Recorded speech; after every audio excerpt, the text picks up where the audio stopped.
to get together and let our voices be heard. This is Buffalo What's Next. I'm Jay Moran. I'm Bridget Jaipal Valenza. I'm Dave Debo. And I'm Thomas O'Neill White. After May 14th, how can we afford not to talk about race? About education, about segregation, about humanity. Since the dawn of this nation, racial violence has existed. The way we have designed our society has a big hand in what occurred in that Tops Market. The suburban area, everywhere. We must work and teach our children. We need to make sure that we put more funding in our programs that help prevent gun violence and more money into art. If we're going to have some real healing, we've got to have space to tell some uncomfortable truths. And good morning. This is the program today. We're going to be talking with Jim Anderson a little bit later. Jim is the president of Peace Action New York State, but he's active in so many things. This is going to be a good program. He's active in housing issues. He's certainly active in peace circles, social justice, civil rights, all of that. Jim's been around for a while, and he's an interesting guy. We will get to him in about half an hour. But first, before that, let's welcome in DeMar and Carissa? Yes. I'm saying it correctly. Okay. Yes. Carissa Dowell. They are with God's Dream Incorporated. They're also DEI consultants, but the God's Dream portion of it is a consultancy that specifically looks at churches and how churches can be more diverse. I want to think back to a little bit. We can even go back to, say, 1963.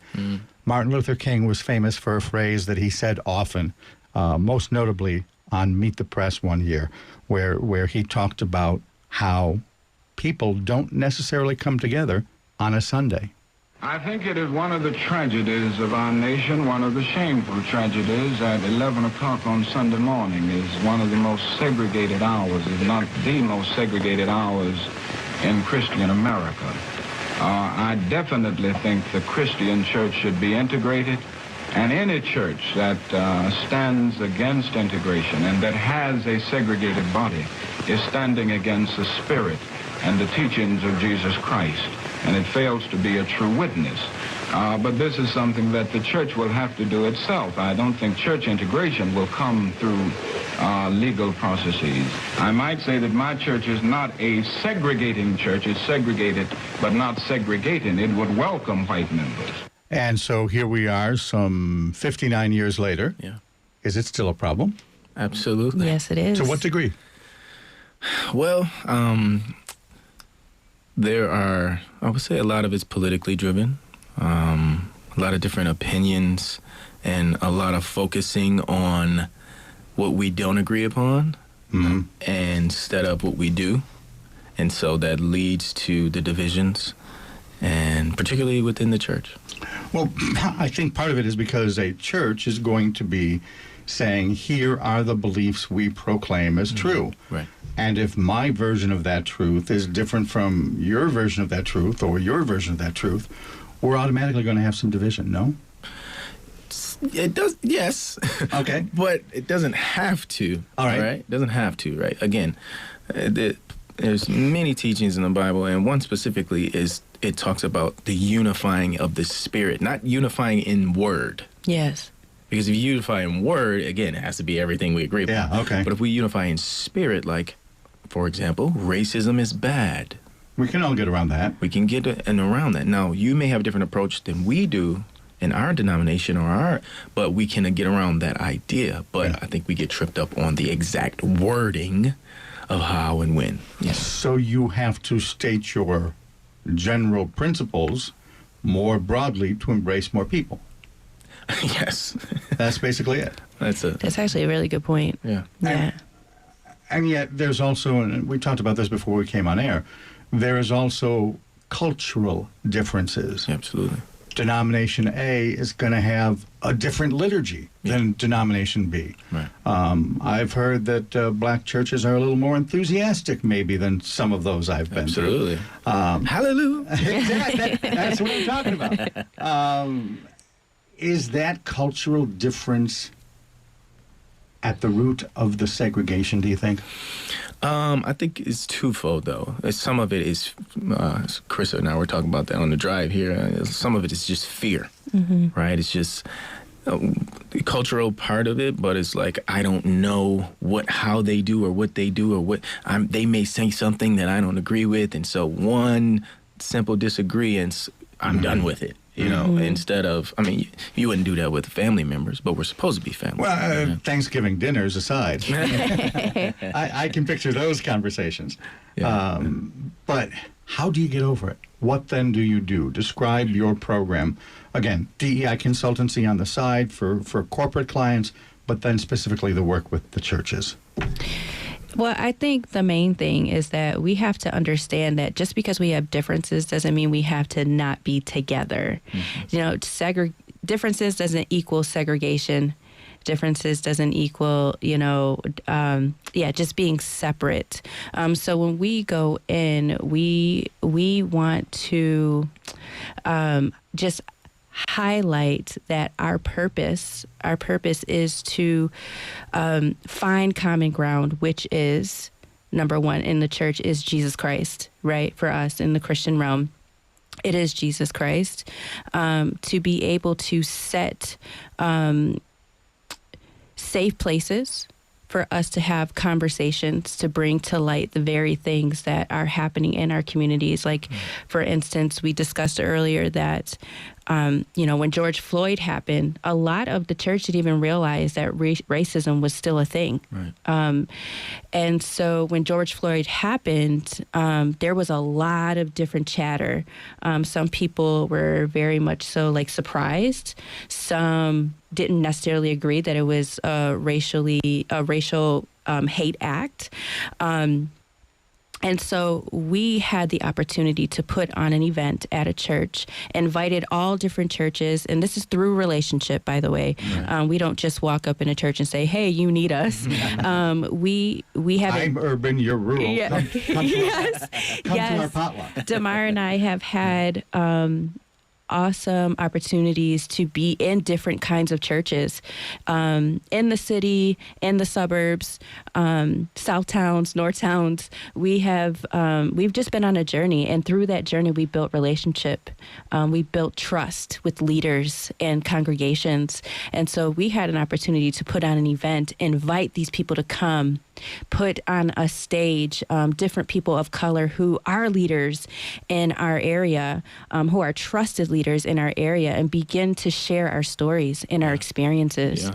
And go ahead, I'm sorry. There's a lot of surprise hearing those stories. Again, wow, didn't know that. One example is I was going to ask for an example. What stories do you tell? So there's a gentleman, he's an architect in the area, done a lot with highways, 33 and things of that nature. Very successful man, also a pastor in the city. And he gave the story of one time he was working on a job and he was driving. He's like one of the leaders of it. And every single time he would pull up to the site. The job site, sure. Every time the same police officer will pull him over. Every time. Wow. Every day. Every day, so he knew it was him, knew he had to be at the site. Knew it was him at the site, and every time he said the same thing, "Officer, you know that I'm going here."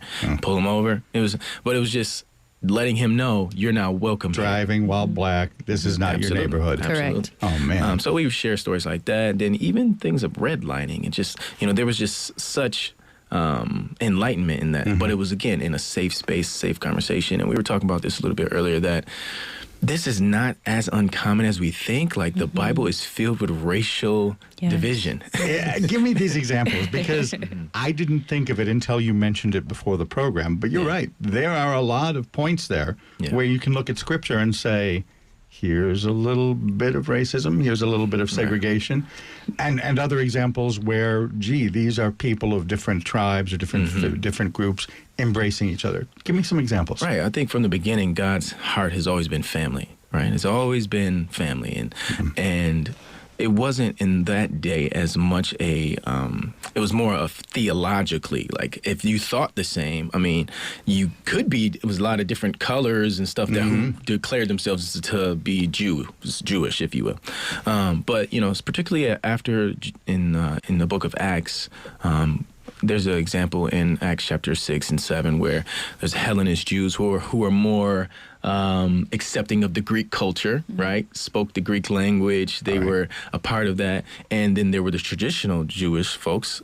They had issues, and the Hellenist Jews, I'm going to use very familiar language. They said, you're discriminating against us. You're not taking care of our widows. You're not taking care of our... So they had to have a discussion, a round table of who are we going to appoint? I mean, these are issues that have been for a while, and it's just this human thing to divide ourselves. But again, we believe God's heart is, the diversity in everything. The trees, the fish. It's plain to see, And beyond the church, I think you might have just hit on something. Whenever you're teaching DEI, that's probably an example you pull out of your back pocket. Absolutely. Right there. Yeah. That diversity is normal. Yes. And we made the example of earlier, we come from the perspective of we're not trying to get everybody to agree. We're trying to get everybody to understand. Yes. We listen to understand. We don't listen to agree on everything, because if we focus on the agreement, we won't get anywhere. Yeah, right. If I'm coming to the table and I know you're going to try and make me believe something I don't believe, right, I'm going to dig in my heels. Right. I can picture that. And then it creates further division, But we're actually encouraged of some of the events and some of the conversations that we've been having of people who are just, you know what, let's just meet. Let's just talk and publicly, because, we talk about the Lord's Prayer a lot, our Father who art in heaven. He was actually teaching them to pray. I would say that his prayer was John 17. And in John 17, he said, I want them to be so unified that the world would know how much you love me. So how the church people unify or have conversations publicly is a example to, or should be an example, or how they disagree, right? Because we've done that a lot. How we agree or disagree is an example of the love of God. So is it just pulling people together for these roundtables, for these potluck suppers, these discussions down in the church basement? That's a part of it, but then we got to lead to action. Right? 1,000%. It's got to go towards action. What are we doing? Tell me more. Well, I feel like when we look at the life of Jesus, as believers, Jesus' life is the blueprint. It is the example that we are to follow as believers. And he broke bread with sinners, prostitutes, Samaritans, who were like the enemy of the Jewish people. And he taught us well. And so he didn't just break bread with them, but he also healed them. He prayed for them. He put action to, having a meal with them. And so, I don't know. I just feel like the example of the Christly example of putting action to our words, because it's more than just saying, man, I really want to do something. Because I believe that is the heart of people. So what we do is we'll have these events, we have these conversations, we'll facilitate them, and then we take action. So in a practical sense, we have initiatives and programs that we allow people to give towards that will be for example, inner city youth to be a part of sports camps that they would never have the opportunity to, or to travel. Right now you're putting your mind and your words, and you're putting it and your money into actual things happening, and then the continual conversations, and then they're not just in the church basement. I don't like that. Okay, they need to be public conversations. What was the one thing that the one pastor said? Like, if you don't know what my bathroom looks like. Oh, yeah. You don't really know me. You know what I mean? Like, you don't know me. You don't know me. I like that.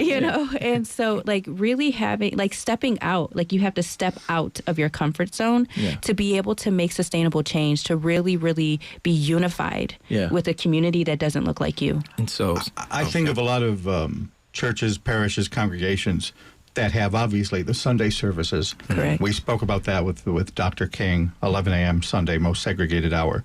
But they also have, I don't know, ladies that do get together in the church basement and make sandwiches that are given out at a food pantry, or ladies that collect clothing for the babies, those kind of efforts. Do you do long-term projects that integrate people at that level rather than just filling the pews with black people and white people and a diverse audience. Yeah, we take the approach of we really believe in training and development. Our background is we have a for-profit equip trainings. We work with corporations. We work with school districts. And we've been doing that for some time, and we love it. And we see when people are empowered through knowledge, it leads to them do it on their own, right? Right? It breaks those barriers down. So we offer the same things that we offer for corporations. We offer for churches, whether that's workshops, whether that's online courses, whether that's in-person training leadership staff, so that they're empowered to do those smaller things on their own and have people invite them over to their houses, things. And so we kind of try to facilitate. To see the bathroom. I yes. like that. Yes. Yeah. Sustainability is the part that I don't get. I can picture, yes, a group of people getting together and having the discussion. I can see an ongoing effort in any church that continues that discussion. But I can also see it being a flavor of the month. I mean, George Floyd happened and there was national outrage, but then 6 months ago there was also the Tops shooting. Right. How do you deal with the flavor of the month scenario? Well, it's twofold. You know, you have to have buy-in from certain, and there's certain, I guess, denominations that are more different people groups of churches, if you will, who are more understanding of what we're saying, and hey, let's have another one, or let's continue it, because it like you say, sustainability is all about the continual of it. If we're not continuously having the conversation, like you said earlier, like you don't want to keep having the same, you're having the show, but you got to change it up a little bit. It's the same thing. You get that effect. But part of it is we ain't going nowhere. We calling, and again, it's not just on our end, it is on the other side too.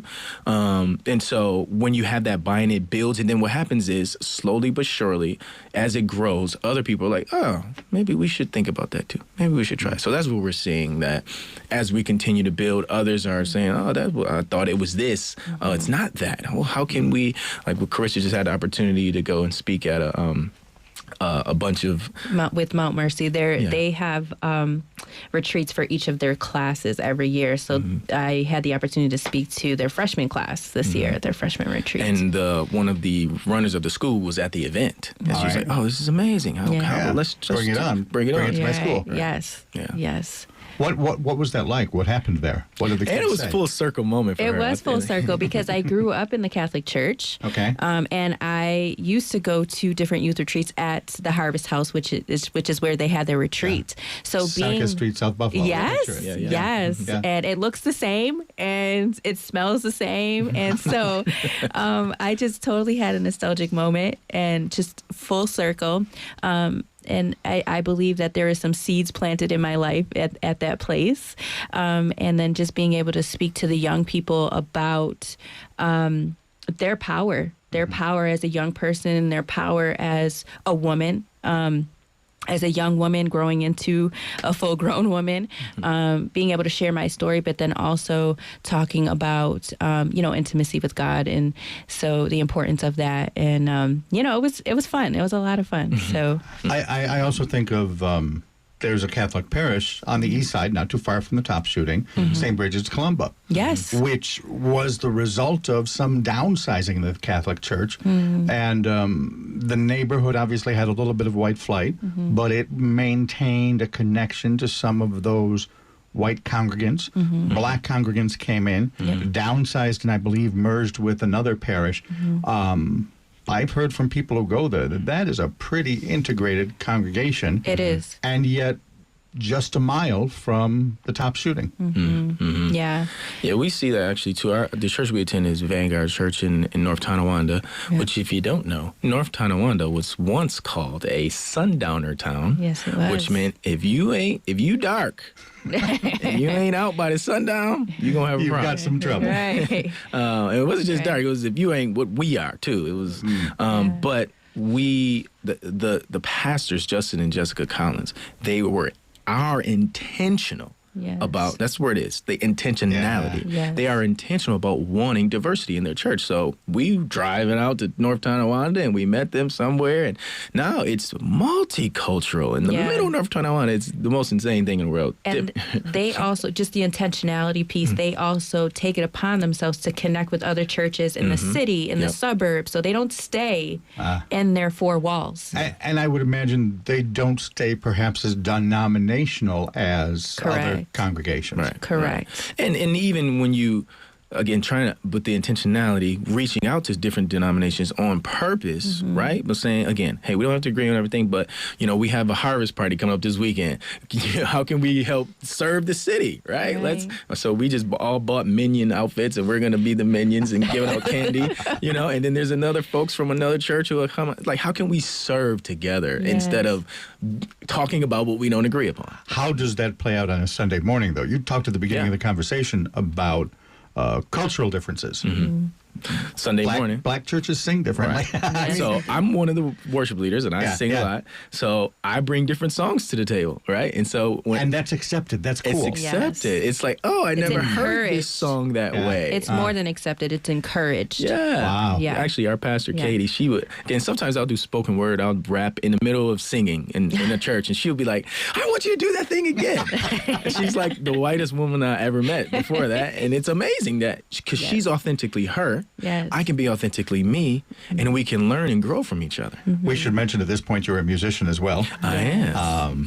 DeMar Dowell is here. His wife Carissa is here. Together they run God's Dream Incorporated.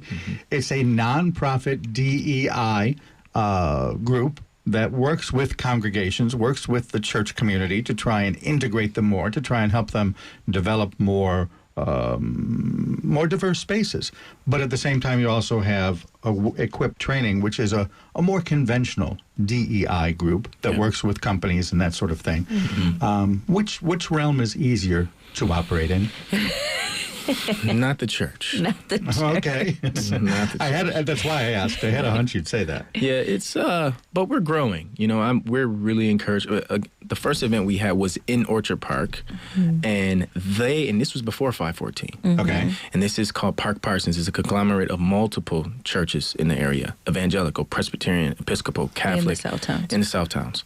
They all said, we know we need to have something, and so we went and we talked. Something that gets them to interface with more people of color. Yes. Correct. Okay. More talk about the diverse issues. What are we? Why are we facing these things? And then 514, we were having those conversations, and then 514 happened, and that was like, here's why we need to have those conversations. Because I guarantee you, if that young man spoke with or had some contact with somebody, who were talking about, hey, it's okay to be diverse. Yes. Yeah. He wouldn't have been able to otherize people to the point that he gets in a car with a gun. Absolutely. And goes the rest of the way. Right. Absolutely. So, again, we are encouraged that they reached out to us, and we were kind of having a conversation because, you know, Orchard Park is not exactly known for its diversity. Right. But they were intentional. Yes, they were. And so we were like, well, we would That's a love win. to. That's a win all day. Definitely. I also think that in the corporate world, it has almost, forgive me, become a buzzword. Absolutely. It's something that people know they should do in the corporate world. Less so maybe in the church community. Yeah, I mean, the corporate world has an understanding that there's a business case for diversity as well as the moral case, because the statistics are astronomical. Every single company that has embraced the ESG strategy, which includes the social justice, every single one that embraces it, they all have higher profits than those who don't. Every single one. Inclusion and belonging. When people are doing their exit interviews, when they're leaving, the highest top one is they didn't feel like they belong or they didn't feel included, right? So they understand there's a business case for it. They can make more money, but also not just their people internally wanting to belong, but people outside buying their products because they understand and know that, this company is going after trying to be more diverse. So it's that part of the business case, and then it's the moral case, like, for humanity's sake, we should be trying to embrace other people and other that we don't agree with. You know? I thought I knew all the acronyms. ESG? ESG. Environmental, social, and governance. Oh, okay. So, like, environmental justice and things like that. So there's justice across multiple platforms within their company. Yes. Not just hiring more black people. Correct. Okay. Because you can do that, and then they're going to leave. Yeah. And then when they leave, they're going to tell you why they left, and you're going to be back at the same Because the environment wasn't right for me. Right. And then you just have to keep on trucking and hiring more without changing the culture. Right. That's not going to You work, I mentioned would that. imagine. There you go again. Culture. Oh, Yeah. sure. It's culture. That's a huge word we use. It's church culture. It's Catholic culture. Corporate culture. Corporate culture. It's all cultural clashes. Jewish culture. I mean, all of it's culture. And as we understand that our cultures can have some convergence, and we can accept the good of those cultures. Again, if we have a culture that's like doing bad things or like hurting people, okay, we don't want that. Yeah, we're not going to We're not going to do that. But there's so much more good. So much more. And as a person, again, we're believers in Christ, so it is our duty to love everybody. Absolutely. My grandmother grew up in Alabama. My mother was born in 1959 in Alabama. She was not considered a human being. She was not, and they moved up here on purpose, right? And we were taught to never hate anybody because we love Jesus, but we were taught to be cautious. You got to be, and that kind of carried with us for some time, and carried with me personally, and that even into our journey of diversity. We actually wouldn't be here. Actually, this is a smaller story here. Yeah, we can divert. We have time. Yeah, so I like sidetracks. Yeah. So I'm at church, and there's a white gentleman and his wife, and I had this 10-second flash of background history. It's a white guy, older white guy. Oh, I don't know. What is he going to? Is he going to be racist? Is he going to think, do I have to talk about race? Like, all the things going through my mind. But something inside of me was like, man, just go say hello, But I had to get over my uncomfortability, and I'm sure it's vice versa with white folks and black folks and Puerto Ricans or whatever it is. And so I introduce myself. We start talking. Well, he's a songwriter. So am I. Oh, cool. They're recent empty nesters. We have 4 children, and they said, come on over. So we go over. They have a huge pool, kids in the pool. Mm-hmm. We develop a relationship for over a year. And during that time, we started our business, and what we didn't know at the time was he was a vice president of a very large company in the area. He saw our product that we were building. He said, hey, I like this. If you could tailor it to us, we could use some of what you're doing.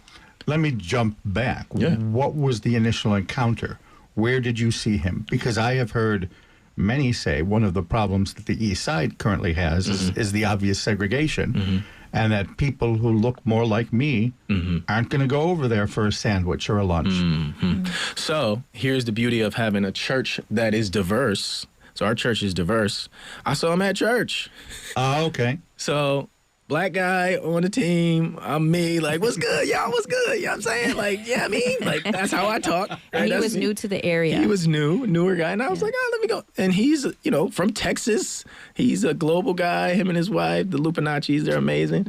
And so we started developing, even so much so, they gave us a business opportunity, right? It opened immense doors for us, and we created a great product for them, and we use that same product now. But when George Floyd happened in Juneteenth, they invited us over. They never did it before. They took the initiative to learn and grow. They went and did history on Juneteenth. They invited us over. We had Juneteenth dinner. We did. It was like growing and merging of cultures. It's a perfect example of going across and we would say it to him all the time, for him in his mind, he's like, I wasn't giving you the opportunity because you're black. I was giving it to you because you have a great product and we got to know each other. I was like, yeah, but you got to know you're a white dude. And white dudes don't usually do this. So this really matters. But that may too, not to diminish his intent. And earlier I heard you say, it all comes down to intent. But he was also someone involved in the corporate world where he saw the benefit of it. Churches, God says, love one another. They see the benefit of it. How do we integrate the segregated spaces that are not necessarily in the corporate world and in the church world? The East Side more generically speaking. Right. Is it just a matter of, again, I had one person on this program say, just take your lunch over there somewhere, man. Yeah. Is that what it is? You got to get over your fear. Period. Yeah. The fear of what may or may not. I mean, we've had several conversations where we knew of one person. There's a pastor who was on the East Side. They believed God was supposed to follow them. Then he got a church on the East Side. and they said, we can't go to your church anymore. You're like, well, you said God was supposed to tell you to come with us. And he was like, well, we're not safe. It's over there. Right. And it's like, you got to get over your fear. Like, I mean, I call him the homie Jesus because he's my homie. He's my friend. He's my guy. He was the threats on him and the disciple. I mean, you think about all of the things that they were doing that were countercultural. There goes the word again. That there's always going to be a threat against us for what we believe or for trying to do the right thing, or like you said, going to the east side and getting some real good chicken, fried chicken, some greens, some mashed potatoes, like the good stuff that's on the east side. Why wouldn't you go over? You know, you got, it's the fear part. You know, you have got to get out of your four walls. Yeah. You've got to step out of your comfort zone. You have got to intentionally go to coffee with someone who doesn't look like you. Yeah. Even in the church realm. I mean, like we're all connected even though we're not connected, at least in our realm. Like there's black churches, there are white churches, there are Hispanic churches where we know one another. So I think the main thing is still intentionally, again, that word intentionality, going over the bridges, going into each other's realms, if you will, and submerge yourself, immerse yourself in culture that's not yours, that's not your own. You know, break bread, go to coffee, ask questions, learn about one another. Not necessarily, you know, you don't have to go into race. You just go into learn about the person.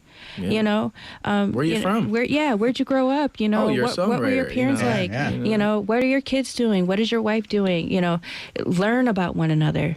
Then that fear thing that keeps us from unifying, it will break so quickly. It is so easy when you step out of your comfort zone for that fear just to shed. Yeah. You know, it doesn't take, it's literally simple. It's simple. The analogy I've heard, again, drawing on some of the discussions from this program, there are some people who look at things like the housing problems, look at things like the disinvestment, looking things at like the health disparities, and say we need to treat those symptoms individually, because if we start attacking those problems will be solved. One person said, starfish washes up the beach. On the beach, you throw the starfish back in the sea. There's a heck of a lot of starfish, but that one just got back into the water. Solve the individual problems. I've also heard people say that it needs to be approached, as I think the two of you have outlined it, attitudinally. Black people must understand that they can mix with white people. White people can understand that they need to mix with black people. Let's just get together and get along. Specifically in Buffalo's East Side, after something like the Tops shooting, do we need to attack the symptoms? Do we attack the attitudinal stuff, the broader disease?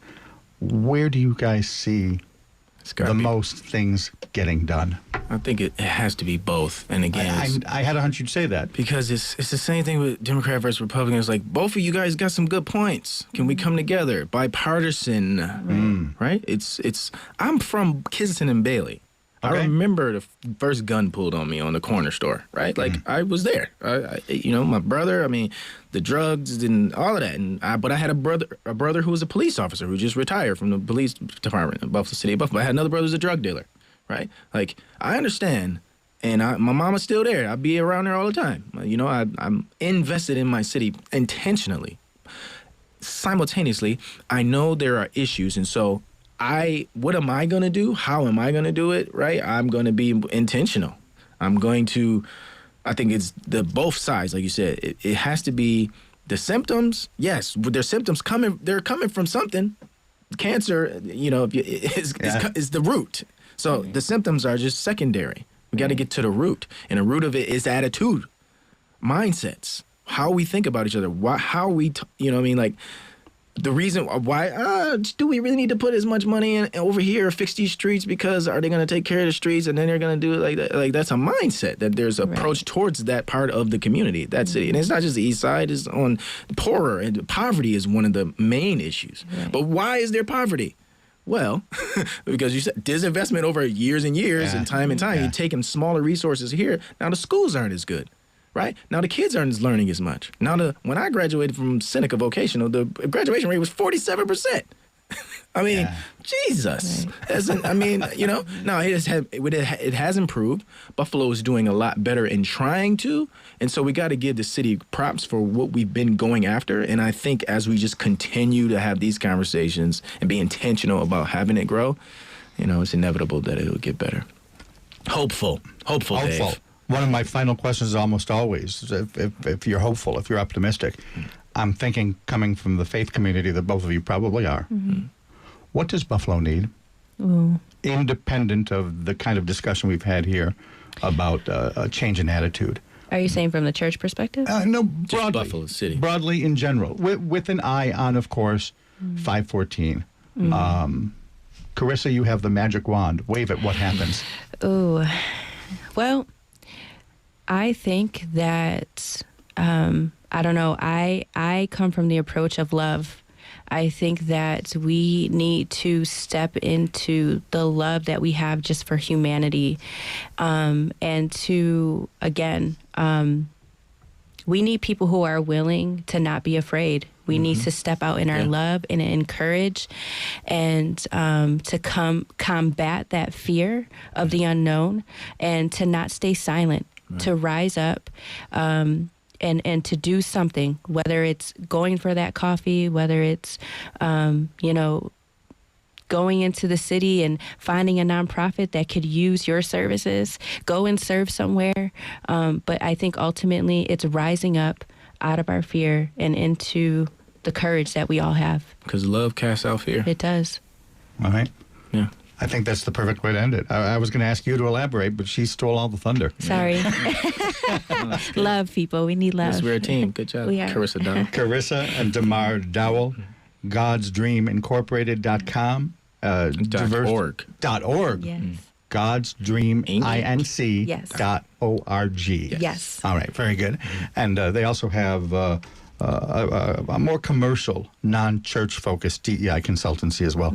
Thank you both for coming in. This was great. Thank you for having Thank you. us. Coming up next, activist Jim Anderson will be here. Stay with us. This is Buffalo What's Next on WBFO.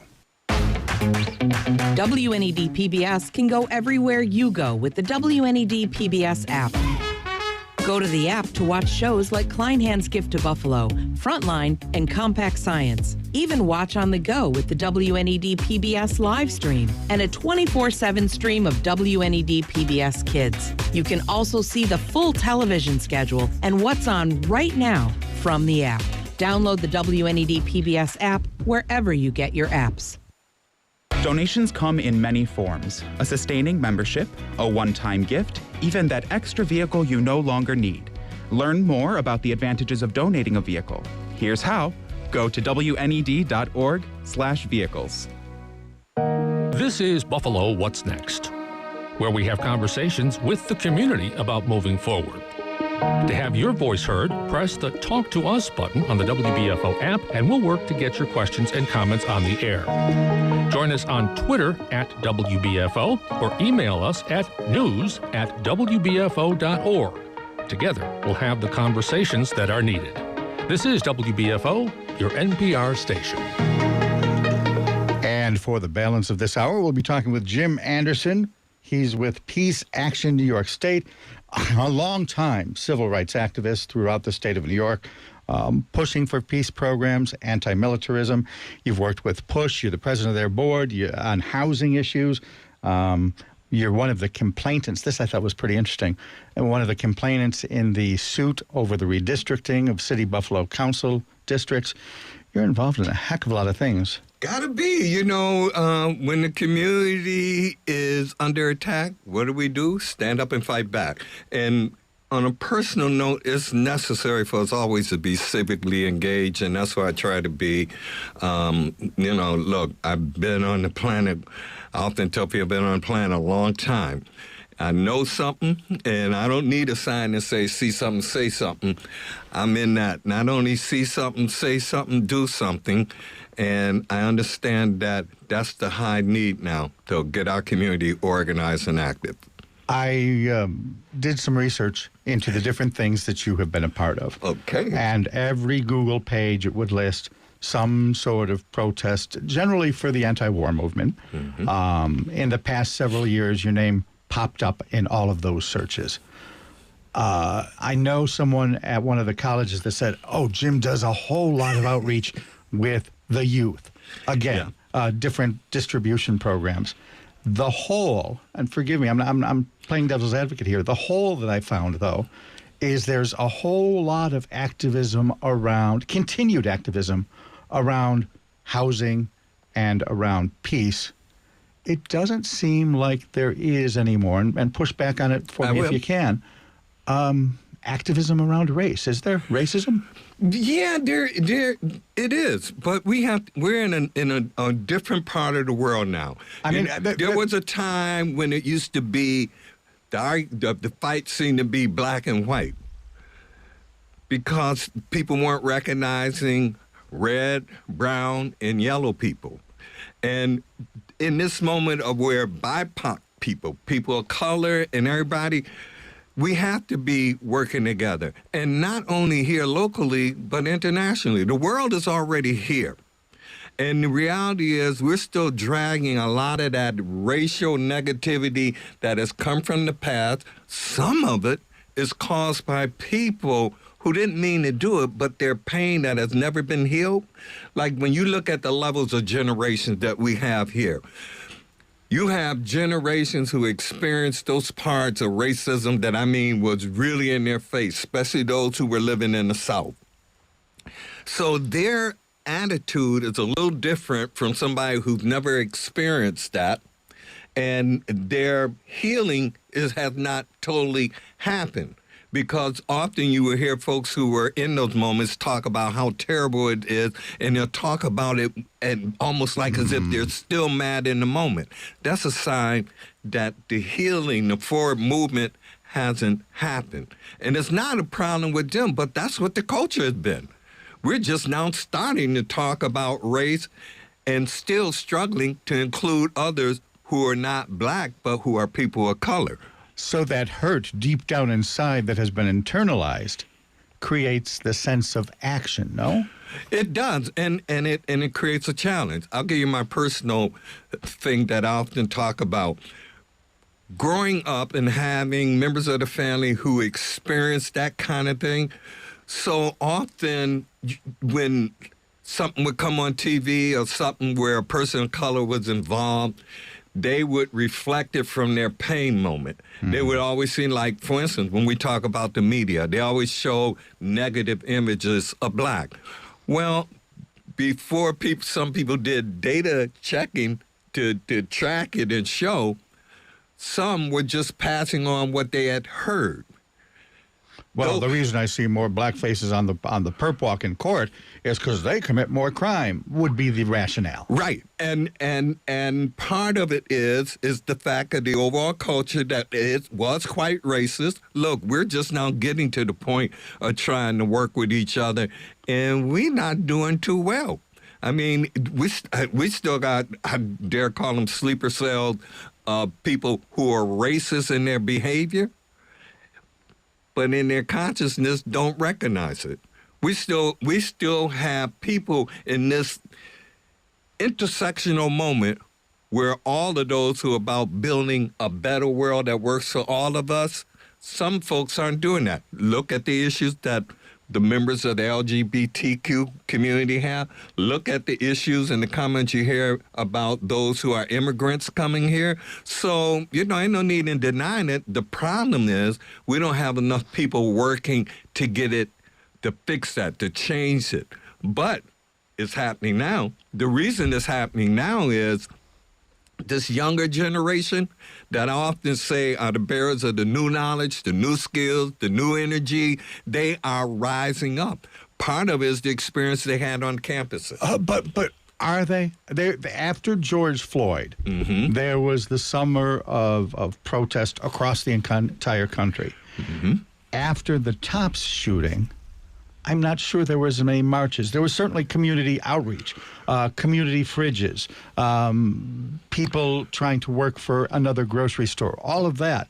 But I look at the one kind of activism, and it, to my mind, is completely different from the other kind. No? Well, you're right.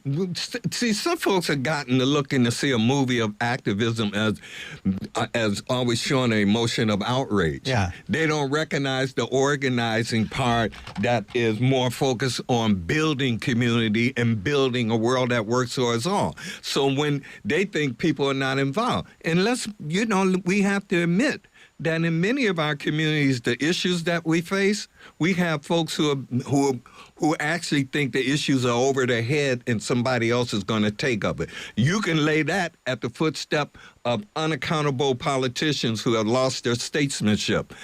I'll tell you right now that here we got the world conversation around nuclear possibility of war, and none of our congressional people have ever come back to this community and held a town hall, not only to say what their position is and to share with us some insight, but they don't even come back and say to the people, I'd like to know what you think.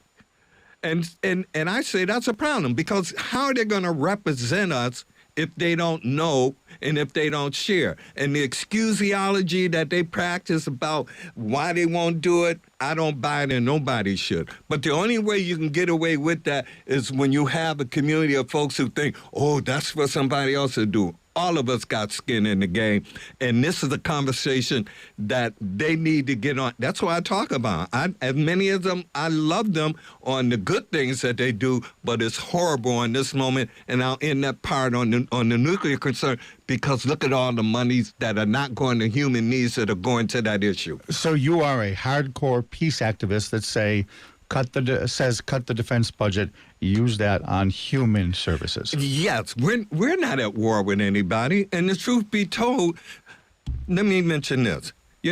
A lot of people, when they look at immigrants, they think that they come here because they love this country, but they don't understand the upheaval that our militarization abroad is causing in their country, and the true history of lifting up leaders in countries that are not so well for their people. I'll tell you something else. We talk about gentrification here in our community. Well, folks need to understand what militarized gentrification is when we're trying to put bases in countries where we displace people where they don't even want them. And then I'll tell you this. We talk about climate and trying to get policies that keep and safeguard our environment and everything else, water and so forth. They don't understand the U.S. is abroad doing all kind of testings of various weaponry that, look, we're just a few years away from where the Marshall Islands filed an international lawsuit because women are having jellyfish baby. Now, we the people here, we don't know. We just assume we're the good guys on the planet and in the world. And the truth is we know better. The problem is we haven't done better to change it, because it would help us at home and abroad. I want to talk more specifically about the at-home part. Okay, let's do it. Jim Anderson is here, by the way. He is president of Peace Action New York State, active in a lot of civil rights causes, housing, again, on the board of PUSH, People United for Sustainable Housing. But clearly, in his conversation there, you just said it, that it all kind of comes back to the anti-war militarism movement. Is activism on that front going to ever be worth anything on the east side of Buffalo, on Jefferson, after something like the top shooting? Connect those two dots for me. Yes, I know you can. I tell you how that's going to be. People have to understand the history of how we got in this mess of being against each other. People need to understand that as we talk about getting weapons off the streets of our city, we need to get them off the streets of the world. Many of the weapons that are manufactured in this country, sold abroad, even wind up into our streets, shame on us. But the ignorance of the population has one that has been manifested by politicians who lack in their statesmanship by not talking to their constituents and get mad. And unfortunately, many of them have staff who are not, see, when you have if I'm a politician and I got staff, I want them to give me the temperature of what's happening on the ground. But the truth is, many of those offices don't want to do that. And we know that. And some of them get dismayed when you go to knock to talk to them and lobby them. We shouldn't have to lobby them. Our representatives shouldn't be running in talking about, oh, I brought this much money in. fine. That's part of what we expect you to do, but we expect you to have conversation with us. We expect you to act like we don't know. These issues are not above our head, and we need the people to understand it's not above their head.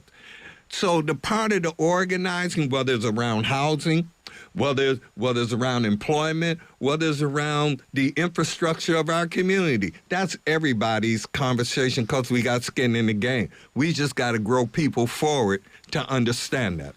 I once asked Tom Reynolds, the former congressman, former state Republican Party chair, head of the Congressional Campaign Committee, I once asked him why America is so divided. And at this point, he was out of office, and he was real candid, and he said, basically, the reason America is so divided is because the districts have been gerrymandered.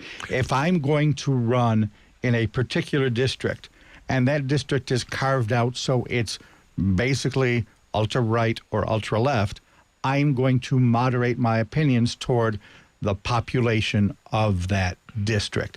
If you're saying the politicians haven't shown up and heard things on the east side, not my district, man. Is that part of the equation? And that's part of the excusiology they practice when they're talking about, no, that's like it's somebody else's department. What's the old saying? You used to hear that commercial or where the guy say, not my job? Yeah. Shame on them.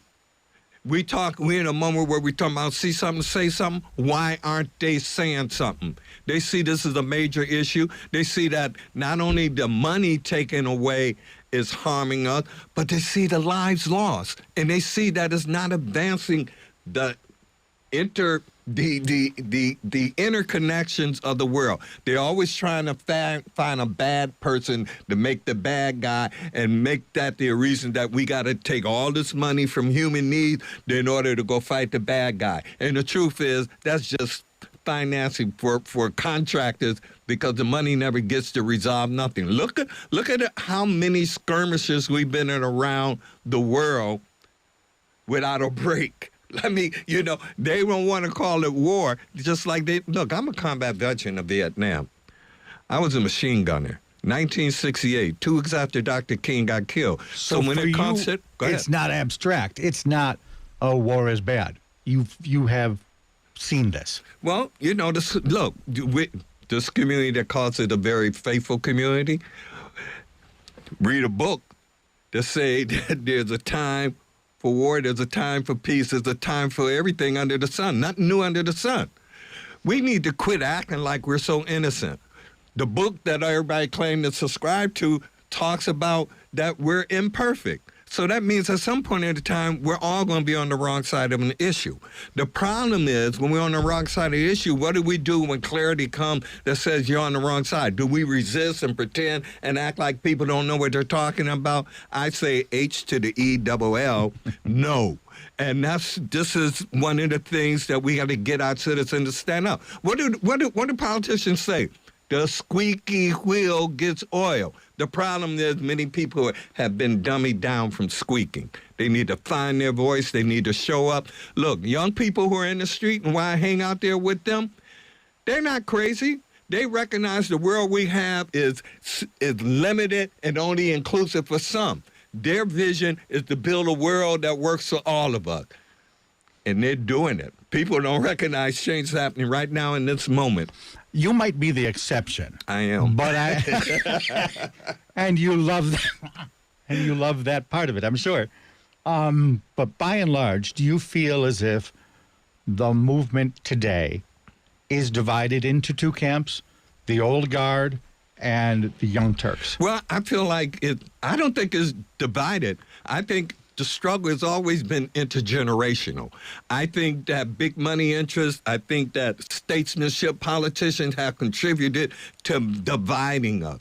I think that's one of the reasons why I don't mind going into any community with any group. Most people that know me, they didn't meet me sitting down, just leaning around, reading a paper and doing armchair quarterbacking. They met me with sleeves rolled up on their issue. When I show up somewhere, I'm not asking to speak. I want to learn how we're connected. How can I help and remind folk? It's an intergenerational struggle. I use the word excusiology because there are a lot of people in age who are acting like, well, I'm old now. I can't do. Heck no, they got to stop that. We all still need to be involved, and the older generation is majorly responsible for all this crappy stuff that is going on. Someone once described it to me, and I'm not going to out who they are. The old don't want to change. The young don't want to listen. Do you agree? We got a lot of cliches that jump around that we need to throw away, such as the excusiology we use when we don't do right. We say, oh, my bad. No, not your bad. You did bad, and now you got to do something to correct it. And by the way, there are consequences for people who do mischievous and wrong stuff. The whole community, people need to understand we have to hold them accountable. We're not throwing them out of the world, but you can't keep having lack of providing services, and you're supposed to be a representative of a certain community. You can't keep coming back like you're doing great and you're not interacting and talking with your community. Shame on them. Shame on we the people who will let them get away with it. Jim, we only have 3 minutes left. I'm going to try and get you to come out of your shell a little bit. You've been kind of reserved. In the final 3 minutes here, I want to talk about your status as one of the complainants that is currently challenging the redrawing of the district lines in the city of Buffalo. Broadly, the argument that the attorneys have put forth is procedure wasn't followed. But then they turn to each of the complainants and say, Complainant A has had a problem with this process and it has hurt him or her a certain way. What is your argument? How has the drawing of these district lines ended up hurting Jim Anderson? Well, it's clearly a politician's protection redrawing program. And the first thing that I'll tell you, I sat in the city council during one of the meetings, and to hear a councilman stand up and talk about, well, the line should be drawn to favor them, that he should not be drawn out of his district. Look, if you're running for office, don't try and get it where I always want my buddies and where I'm going, that who I know will favor me. The Fillmore district, somebody ought to be arrested. Some of them ought to be arrested for what they've done. But I can't talk a lot because we're in under the court process, and we're not this is not a frivolous move on our part. And these people that come together, it wasn't like we planned to do this. People want to be involved in co-governance here in the city. And we've had politicians who have refused to accept that, who have tried to keep us divided. But change is coming, and it's going to happen. And we can take a judgment call. That's what the courts are for. Final question, about 1 minute left. Broadly, answer it as broadly or as narrowly as you would like. What does Buffalo need? Buffalo needs for people to get active, take ownership of the development of Buffalo, and who we put in office, we need to hold them accountable. If they don't deliver, our duty is to move them out. It's not that they're bad people. Sometimes we put well-meaning people in position that don't do the job. We don't have to keep them there. Look at the football team. Look at any team. You tell me who they get on there that's not playing and doing to help the team out. Do they stay? No. And we got some politicians that need to stop trying to make this a career track without doing the kind of work that would benefit the people to make them want to put them back in office. We got to stop all of this trickery, and dealing with that gerrymandering is a line in the sand. All right, Jim, we got to have you back for an entire hour. I want to come back. We'll fit you in. We're out of time now. Okay. We will talk more about these topics, of course, tomorrow here on WBFO and WBFO HD1 Buffalo, WOLN Olean, and WUBJ Jamestown. This is Dave Debo. Thanks for listening.